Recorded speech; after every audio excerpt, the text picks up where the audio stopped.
This could be game-changing for the Phoenix Suns. The squad is among the favorites to land Kyle Lowry in free agency. Former All-Star, former NBA champion Kyle Lowry. He could be the next Phoenix Suns point guard. We are going to break it all down for you guys right here on Suns Digest. My name is CJ Pierre, and before we get into the Kyle Lowry news, first we wanted to mention that 83% of you guys are watching our videos, and we appreciate that, but you haven't subscribed to the channel just yet. If you guys want to make sure you're keeping up with the latest news, the latest rumors, speculation, updates on what the Suns could be doing in the draft, updates on free agency, make sure you hit that subscribe button so you can keep up with all of the latest. We're going to have a jam-packed episode for you guys here today, as the Phoenix Suns are among the favorites to land Kyle Lowry as their new point guard. This is coming from an international sports betting website called Bovetta. It's not FanDuel, not DraftKings, not things that maybe Suns fans are pretty familiar with. This one is an international betting site that lists odds on different players, on where they might land in the upcoming season. So if we take a look at where they believe Kyle Lowry will play game one of the 2024-2025 regular season for the NBA, if not with his Philadelphia 76ers, his former team. Right now, they have the Phoenix Suns tied with the second best odds. Right now, they have Los Angeles Clippers with the top spot. The Phoenix Suns tied with Los Angeles Lakers and Toronto Raptors at second. Then rounding out the top six, they have the New Orleans Pelicans and the Golden State Warriors, looking to add Kyle Lowry's services this upcoming season. Now, Kyle Lowry is a veteran of the NBA game. He's been around the block. He's had successful stops in Houston, obviously winning an NBA championship with the Toronto Raptors. He recently had a stint with the Miami Heat before he finished out last season with the Philadelphia 76ers. Now, we're going to break down in terms of the kind of player that Kyle Lowry is right now, but if you just look at where he could fit in with the Phoenix Suns, we've mentioned him as a potential target for the Suns to land. So it's not far-fetched that he could be climbing up the betting odds boards in terms of a player that the Suns could add. Now, is Lowry atop the Suns' point guard target list? We keep saying point guard here on Suns Digest about how badly the Suns need a point guard in this offense, a facilitator, if you will, to help put the big three in position to score. We're talking Kevin Durant, Bradley Beal, Devin Booker. They're not facilitators, they're scorers. They like to put the ball in the bucket. They need someone to get them the ball in positions where they can succeed. And Kyle Lowry is one of the names that we've mentioned, that has been mentioned, it's been talked about in terms of his potential landing with the Phoenix Suns. We talked about Lowry. He was one of the first names we talked about in a previous video that we had in terms of some top 6 free agent options for the Suns for point guard. If you want to take a look at that, head to our channel and check that video feed so you can catch that video once you're done with this one, of course. But when we talk about Kyle Lowry and this fit, there are some reports that the Suns should be looking at Kyle Lowry as a potential target. Most recently, it came out of Bleacher Report from Greg Short saying that he listed Kyle Lowry as the dream free agent acquisition for the Phoenix Suns this offseason. Here's a quote from that article. He said, Kyle Lowry, who turned 38 in late March, may be heading into the final year of his storied career. The 6-time All-Star and 2018-2019 NBA champion can still run an offense and hit open threes, even if he's not a major scoring threat anymore. The Suns bringing Lowry off the bench for 20-25 minutes per game would help everything run more smoothly while adding a hefty dose of veteran leadership to the locker room. Now, Kyle Lowry and his abilities, he's not the exact same player he was when he was making consistent all-star appearances, but he is still someone who could contribute, and as a point guard and a three-point shooter, he could be an ideal fit for what Mike Budenholzer is looking for in terms of someone who can fill more of that facilitating role. So let's talk more about, should Phoenix sign Lowry? Should this be something that the Suns should do?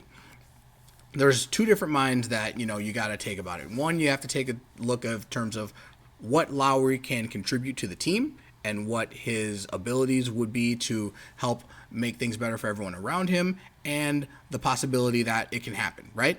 So let's start with the possibility. Kyle Lowry was probably going to be someone who is going to be picked up on a veteran minimum contract. That's something that the Suns are able to do. The Suns are a second apron team. They don't have a lot of flexibility when it comes to adding to their roster. So veteran minimums is going to be kind of where they go in terms of adding new players to the roster. They're not necessarily going to be trying to run it back. As we know, there's all this talk about trading guys like Yusuf Nurkic, trading guys like Nasir Little, packaging the number 22 overall pick in this upcoming NBA draft to try and acquire more talent, which is possible, but obviously there's some restrictions under the second apron. Adding a player like Kyle Lowry is something that the Suns can totally do, as long as both the team wants it and Lowry wants it. If Lowry wants to assign to a veteran minimum. Now, is there a possibility that he could make more money elsewhere? Sure, it's possible. He may be able to get maybe a more lucrative deal with a team like the Detroit Pistons, for example. Even if he decided to re-sign in Philly, Philly has some cap space if they wanted to bring a player like Lowry back. But in terms of what Lowry is expecting in terms of his role and his place on the team, he'd probably have to factor that in terms of also how much money he'd be potentially making. Does he look at Phoenix as a destination where he could potentially win a championship, where he can contribute even if he's coming off the bench, only playing 20 to 25 minutes per game? Is that something that he'd be comfortable with?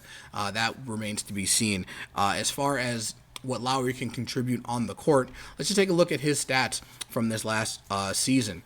Lowry averaged about 8 points per game, averaged about 3 rebounds per game, about 4 assists per game. Again, this is in limited time during playing time with the Miami Heat and, of course, the Philadelphia 76ers. But he is a solid three-point shooter, and that's something that the Suns could benefit from. Mike Budenholzer wants the team to shoot more threes. That's something Lowry does well. Last season, he shot nearly 40% from the three-point range, and he also shoots for about 45% on threes from the corner.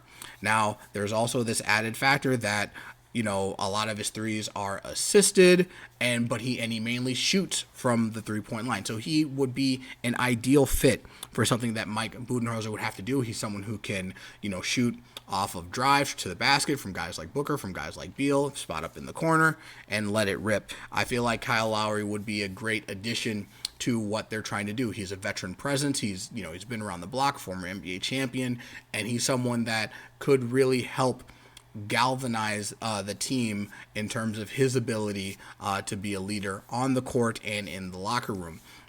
I think particularly when we saw the Phoenix Suns last year in this past season in the playoffs when they were getting swept by the Minnesota Timberwolves is how discombobulated they seemed on the court, how disconnected they seemed, just a lot of plays where there was very stagnant, not a lot of movement. That's something that Kyle Lowry can help with his experience, with his knowledge of the game, and with Mike Budenholzer now being kind of the head of the not Frank Vogel being the head of the snake in terms of what the offense looks like. Having a guy like Kyle Lowry could benefit. Now, there are some downsides. Kyle Lowry he's an older player. He's a little bit undersized. It may be a liability in certain respects on the defensive end. But granted, when you take a look at what the Suns currently have, there aren't necessarily a load of great defenders on the roster right now. So adding Kyle Lowry doesn't necessarily take away from that, and he wouldn't be necessarily taking a spot from someone currently on the team that is like a lockdown perimeter defender. He's actually would be one of the better shooters on the team if they add Kyle Lowry, and I think that is something that benefits. Also, Kyle Lowry rebounds really well for a point guard his size. He's not someone who is afraid to get in the trenches and mix it up. He's good. He's a good box out guy. If you watch some film, Lowry does a really good job boxing out even big men. He's not afraid to get in there and get physical. He is someone who's tenacious, hustles all the time. Even at his age, he's someone who is going to contribute in a lot of key areas that may not necessarily show up on the stat sheet. So, in my opinion, I actually think this is a great target for the Phoenix Suns. Kyle Lowry could be an ideal fit to not only be a backup point guard, but to be the point guard on the floor when the team is closing out games, when they're trying to put teams away. He's got the capability of really daggering teams with his ability to shoot from the outside. He would have a lot of open looks playing with guys like Booker, Beal, and Durant. He'd have a lot of opportunities to make clutch shots and contribute in a positive way, and you wouldn't need him on the court necessarily at all times, where you could, prevent some of his limitations, particularly on the defensive end, from really biting you in the butt. So I think that this is a signing that the Suns should seriously consider if they're looking to make some of those moves on the margins in terms of signing guys to the veteran minimum. But that's just what I think. We want to know what you think. Hit us up in the comments below. Let us know whether you think the Phoenix Suns should be targeting Kyle Lowry. They're among the favorites. They're among the betting favorites to land him. Do you think it would be a good move for Phoenix to sign Kyle Lowry? You let us know. But for that, that's kind of all we got for right now. We're going to be continuing to follow all the latest news and updates coming from the Phoenix Suns as we move into the draft, move into free agency, and then into the start of next season. If you want to make sure you're keeping up to date with all of the news and everything that we've got cooking for you guys, hit that subscribe button so you don't miss a thing from Suns Digest. But that's all I got for you guys today. We appreciate you. We'll catch you next time, and go Phoenix Suns.